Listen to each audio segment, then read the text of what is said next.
ఎందరు ఉన్నా బంధువు నీవే, బంధాలను పెంచిన భాగ్యవంతుడా.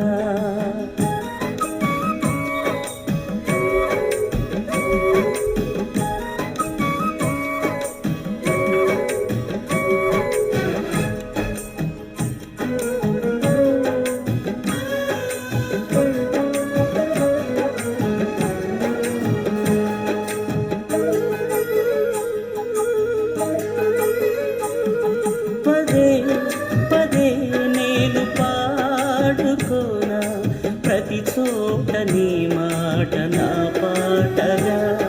మరి మరి నేను చాటుకోనా, మనసంత పులకించని సాక్షిగా.